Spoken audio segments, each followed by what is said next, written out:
3 concentric circles, and in the center, behind doors, is the sanctuary with a square altar on which stands the Ark of the Covenant. The church now celebrates the liturgy in a dead version of Amharic, which is called Jais.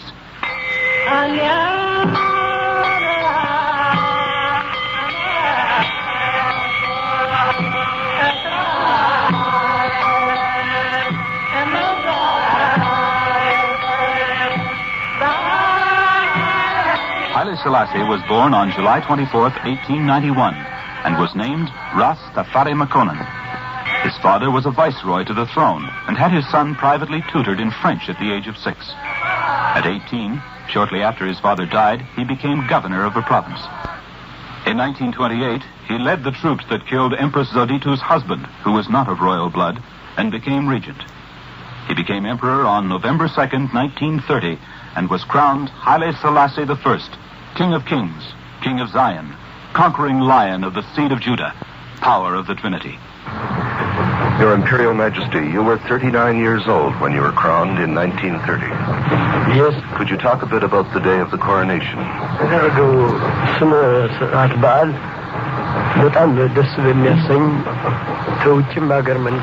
Yes, my coronation day was very memorable to me. Not only we had Ethiopian participants in the event, but also a lot of foreign emissaries partook in the celebration of the coronation day. The coronation itself was a Coptic service, Your Imperial Majesty. They are the Coptic, but also the Ethiopian bishop.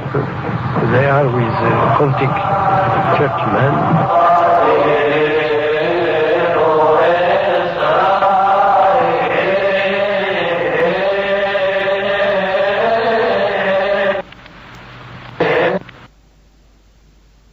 Second, 1930 was a memorable day in the history of Ethiopia.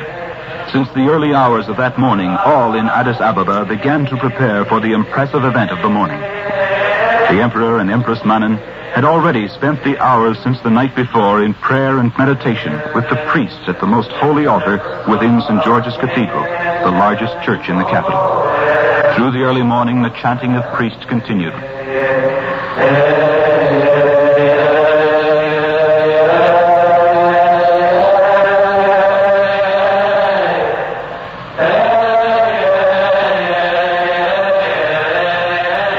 Outside the church, and nearly all over Addis Ababa, devoted subjects were dancing and chanting praise songs for the new emperor in Amharic.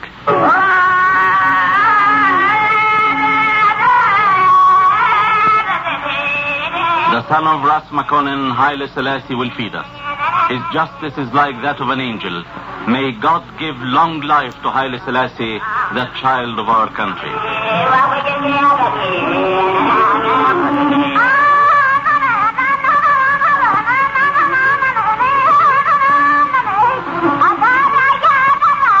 The ritualistic ceremonies of the coronation were performed in a large auditorium adjacent to the west side of the cathedral, which had been especially constructed for the occasion.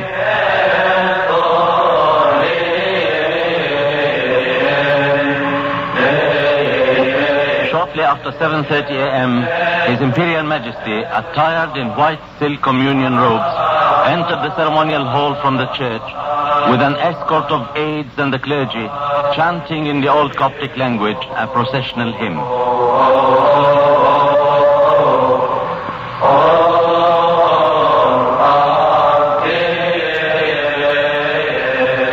The spiritual vestment is worn by the Archangel Michael. The precious chasuble is worn by Michael.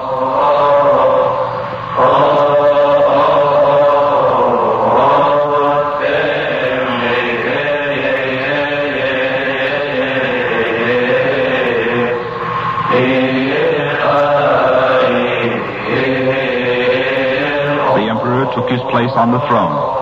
Thereupon the ceremony began. The Coptic Archbishop of Ethiopia, representing His Holiness the Pope of Alexandria, with his throaty voice, announced, "Ye princes and ministers, ye nobles and chiefs of the army, ye professors and priests, ye people of Ethiopia, look ye upon our Emperor Haile Selassie I, descended from the dynasty of Menelik I, who was born of Solomon and the Queen of Sheba, a dynasty perpetuated without interruption from that time to King Haile Selassie and to our times. The emperor was then vested with the 7 ornaments of the coronation, including his gold sword studded with precious stones, a diamond-encrusted ring, 2 traditional lances, the imperial scepter, and a golden globe of the earth, the imperial vestments, and at last came the magnificent crown.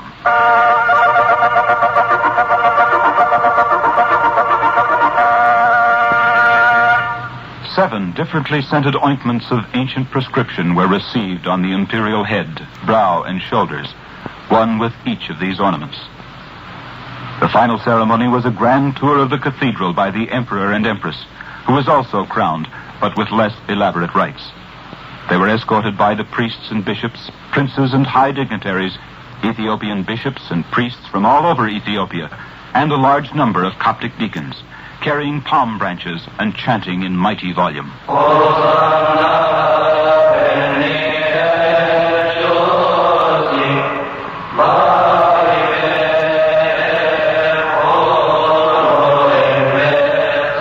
Hosanna, blessed be the King of Israel.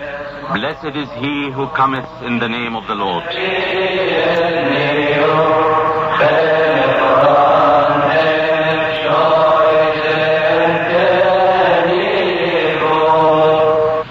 Before the questioning of the Abuna, the emperor gave his sacred pledge to uphold the Orthodox religion of the Coptic Church of Alexandria, to support and administer the laws of the country for the betterment of the people, and to maintain the integrity of Ethiopia.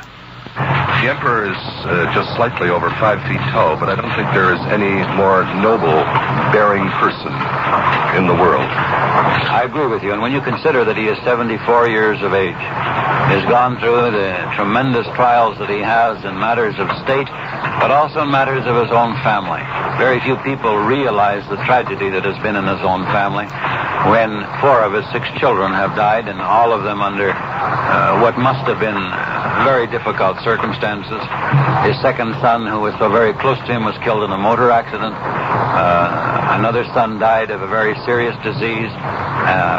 One of his daughters, whom he had so much respect and love for, as I had seen it, died in childbirth. Surely it has been a difficult life he has had, and yet he is one of the most gracious, one of the most humane, and certainly one of the most distinguished men I have ever known. Ethiopian policy under Haile Selassie has always been directed first of all toward education, and secondly toward modernization. Since his restoration in 1941, he put Canadian officials in the key ministries of finance and commerce. In education, more than 20% of Ethiopia's teachers are from Canada. People in Ethiopia are then aware of Canada.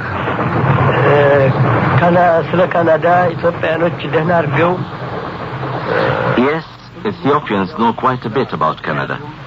It is the first country we brought teachers from.